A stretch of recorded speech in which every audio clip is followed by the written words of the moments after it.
बढ़ते आगे और बात कर लेते हैं अब कोडिन कफ सिरफ की। कोडिन कफ सिरफ मामले में एसआईटी ने भी अब जांच तेज कर दी है। एसआईटी की टीम लखनऊ जेल पहुंची है। कोर्ट ने दोनों आरोपियों को 55 घंटे की रिमांड पर एसआईटी के हवाले किया है। बर्खास्त सिपाही आलोक सिंह और अमित सिंह, माफ कीजिएगा, अमित सिंह को लेकर जो है टीमें एसआईटी की बाहर निकली हैं।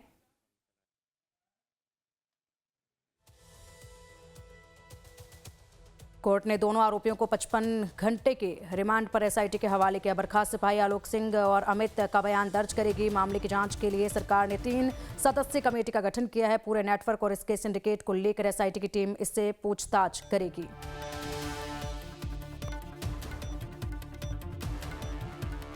कफ सिरफ केस में ये नया अपडेट सामने आ रहा है। एसआईटी की टीम लखनऊ जेल पहुंची और यहां से आरोपी आलोक और अमित सिंह को लेकर एसआईटी की टीमें निकली हैं। एसआईटी के रिमांड पर हैं दोनों आरोपी फिलहाल। कफ सिरफ केस में अब कई राज खुलेंगे। इनसे एसआईटी भी जब पूछताछ करेगी तो बेहद से जानकारियां जो हैं वो सामने आएंगे निकलकर। कफ सिरफ मामले में अब ईडी का एक्शन काफी तेजी के साथ आगे बढ़ रहा है। ये बेहद बड़ा रैकेट है जिसका खुलासा किया जा रहा है। और चलिए अब अधिक जानकारी के लिए हमारे सहयोगी धीरज त्रिपाठी का रुख करेंगे। धीरज, एसआईटी की टीम अब तत्परता के साथ कार्रवाई को आगे बढ़ा रही है। 2 आरोपियों को जेल से लेकर अपने साथ गई है। पूछताछ होगी, कई सारे राज खुलेंगे, क्या अपडेट है?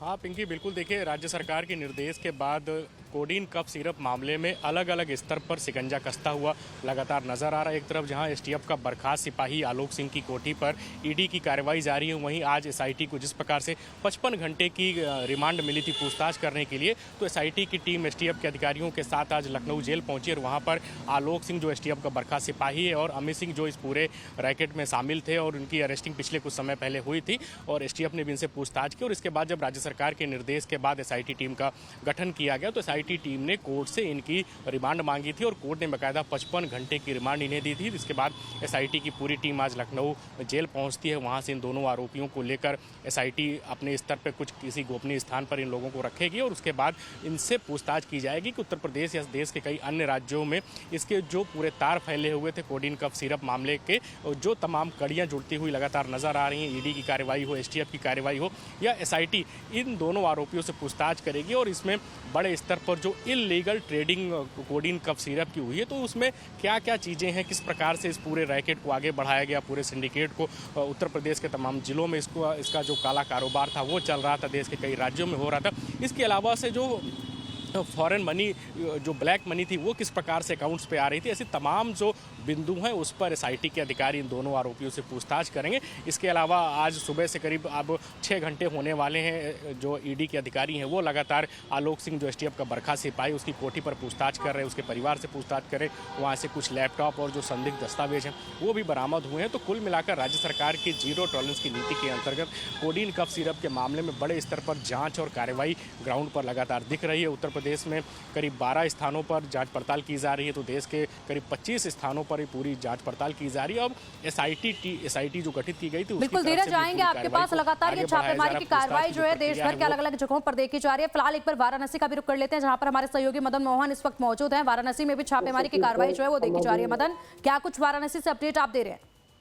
पिंकी, बिल्कुल। जिस तरह से कहा जाए कि कोडीन सिरप मामले में जो है लगातार शुभम जायसवाल पे जिस तरह से कार्रवाई की जा रही है, इससे लगातार जो है जिस तरह से एसआईटी की टीम जो है अलग अलग जगहों पे छापेमारी कर रही है, तो आज उसी क्रम में देखिए ईडी की टीम जो है शुभम जायसवाल के बादशाह बाग घर स्थित यहाँ पे आई थी। देखिए तमाम जो सेंट्रल फोर्सेस हैं वो यहाँ पे मौजूद है। ऊपर आप देखेंगे कि ईडी की जो टीम है ऊपर जो है कहा जाए तो अपनी जो कार्रवाई जो है पूरी कर रही है और जिस तरह से कहा जाए तमाम जो कागजात हैं, तमाम जो लैपटॉप के जरिए जो है जो भी जो डाटा है वो जो है कलेक्ट करेगी।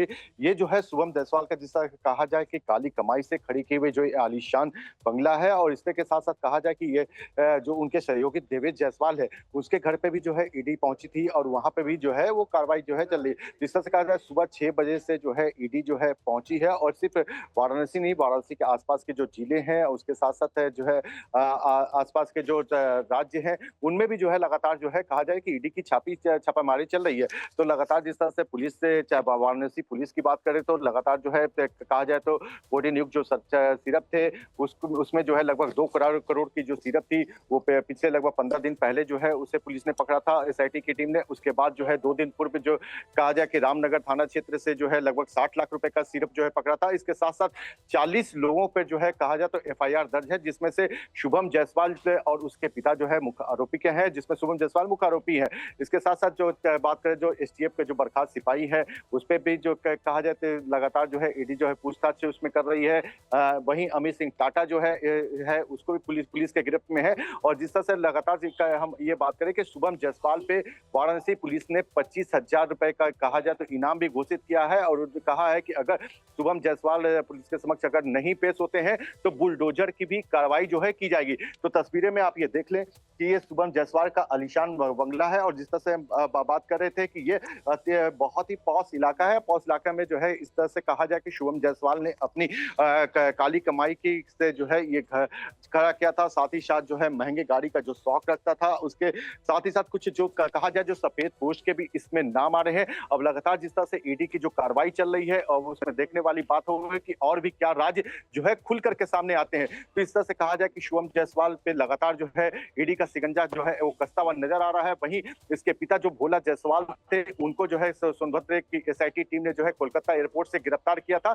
इसके बाद अभी तक लेकिन सबसे अहम बात है कि जो इसका मुख्य आरोपी जो शुभम जायसवाल है वो जो है गिरफ्त से बाहर है। आप तस्वीरें देखिए कि तमाम जो है यहाँ पे जो है ईडी की जो अधिकारी हैं वो लगातार जो इसमें आ रहे हैं और उनसे जो है ऊपर में लगातार जो अभी हम बात करें तो उनकी माँ जो है और बहन जो है घर में मौजूद है और ये वो गाड़ी है जिससे जो है ईडी जो है यहाँ पे सुबह में पहुंचे थे और इसी गाड़ी से जो है कहा जाए लोग अधिकारी यहाँ पहुंचे हैं और ऊपर में जो है अभी ये कार्रवाई चल रही है। तो लगातार जिस तरह से कहा जाए कि शुभम जायसवाल पे जो है अब वो शिकंजा वो कसता हुआ नजर आ रहा है और इस तरह से कहा जाए कि हजारों करोड़ रुपए की जो कूट कमाई के काला जो किया कर रखा है शुभम जायसवाल ने।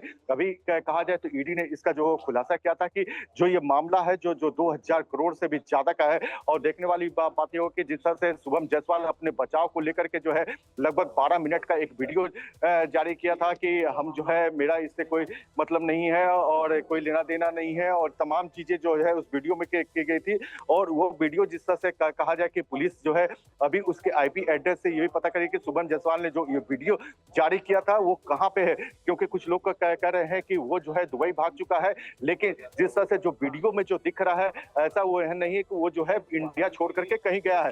तो जल्द ही जो है शुभम जायसवाल भी जो है पुलिस के गिरफ्त में होगा और इस तरह से ईडी जो है लगातार जो है कहा जाए तो कागजात जो है वो खंगाल रही है। जी बिल्कुल बिल्कुल मदन, और इस गिरफ्तारी का सभी को इंतजार है क्योंकि इस गिरफ्तारी के बाद जब पूछताछ होगी तो बहुत से खुलासे होंगे और उसके बाद आगे का जो नेटवर्क है उस तक भी पहुंचा जाएगा। लेकिन फिलहाल देश भर के अलग अलग ठिकानों पर जो छापेमारी की कार्रवाई देखी जा रही है उससे ये स्पष्ट है कि कहां तक ये पूरा कारोबार फैलाया गया था, किस तरीके से लोगों की जिंदगियों के साथ खिलवाड़ किया जा रहा था, किस तरीके से काली गाड़ी कमाई जो है वो कमाई जा रही थी। लेकिन उसके बावजूद सबसे अफसोस की बात यह कि इतने लंबे समय के बाद इसका पर्दाफाश हो रहा है। धीरज, लगातार कई ऐसे ठिकाने हैं जिन पर छापेमारी की कार्रवाई चल रही है, बहुत से चीजें जो हैं वो बरामद की जा रही हैं, एक के बाद एक नए खुलासे जो हैं इसमें सामने आ रहे हैं। हाँ बिल्कुल पिंकी, जाहिर सी बात है कि राज्य सरकार के निर्देश के बाद जिस प्रकार से इस पूरे नेक्सस का भंडाफोड़ किया गया उसके बाद से लगातार जो जांच एजेंसियां हैं वो अपनी कार्रवाई कर रही हैं, जो जांच का दायरा है वो बढ़ा रही हैं। एसआईटी टीम की बात हो या ईडी की बात हो, लगातार जांच पड़ताल करें जिससे इस पूरे नेक्सस का ठीक तरीके से भंडाफोड़ किया जाए। और जिसका जो मुख्य सरगना शुभम जायसवाल है, जिसके हमारे सहयोगी अभी बात बता रहे थे, उसकी तरफ से भी हाईकोर्ट में एक याचिका दाखिल की गई, एफआईआर रद्द करने की बात है जहाँ तक, और उसकी अरेस्टिंग पर रोक लगाने की बात है। तो फिलहाल जो जानकारी निकल कर सामने आ रही है कि राज्य सरकार की तरफ से उस याचिका का विरोध किया गया और कुछ समय में वो जो पूरी सुनवाई है उसकी प्रक्रिया पूरी होगी और हाईकोर्ट से भी इसकी अपडेट मिलेगी। वहीं जो प्रवर्तन निदेशालय की टीम है वो उत्तर प्रदेश के करीब 1 दर्जन जिलों की बात, 1 दर्जन ठिकानों की बात हो या देश के तमाम 25 ठिकानों पर जो कार्रवाई है, जांच पड़ताल है वो लगातार जारी है। आलोक सिंह की कोठी पर जांच पड़ताल की जा रही है, वाराणसी पर शुभम जायसवाल के घर पे जांच पड़ताल की जा रही है, सहारनपुर से जहाँ से अभिषेक शर्मा की अरेस्टिंग हुई थी वहाँ जाँच पड़ताल की जा रही थी। और एसआईटी टीम भी दोनों जो मुख्य आरोपी हैं आलोक सिंह या अमित सिंह टाटा, आलोक सिंह जो एसटीएफ का बर्खास्त सिपाही, इन दोनों की जो रिमांड थी 55 घंटे की रिमांड थी वो एसआईटी को मिली हुई थी और लखनऊ जेल से इन दोनों आरोपियों को एसआईटी किसी गोपनीय स्थान पर लेकर पहुंची हुई है और इन लोगों से पूछताछ की जाएगी कि कोडीन कफ सिरप के मामले में किस प्रकार से इन लोगों ने एक बड़ा सिंडिकेट बनाया, तमाम जो फर्म गलत तरीके से फर्म बनाएगी और इलीगल ट्रेडिंग की बात जो सामने आ रही, तो कितना पैसा, कितनी काली कमाई, कितना ब्लैक मनी पैसा किस किस के माध्यम से कहाँ कहाँ पर इसको पूरा निवेश करने का जो काम है वो किया गया है। और जो तमाम लोगों का नाम सामने आ रहा है, जो तमाम कुछ बाहुबली हैं तो उनका नाम आ रहा है, उनकी तरफ से लगातार सफाई दी जा रही है कि इस पूरे घटनाक्रम में उनसे कोई मतलब नहीं, एक राजनीतिक साजिश की बात भी लगातार कही जा रही है। तो देखना दिलचस्प होगा उत्तर प्रदेश से देश के कई अन्य राज्यों में इस पूरे मामले का भंडाफोड़ जो राज्य सरकार के निर्देश के बाद हुआ है।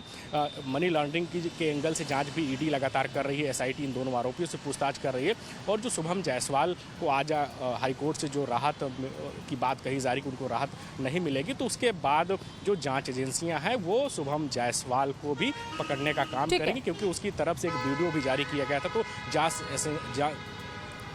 ठीक है, धीरज आप बने रहिएगा हमारे साथ।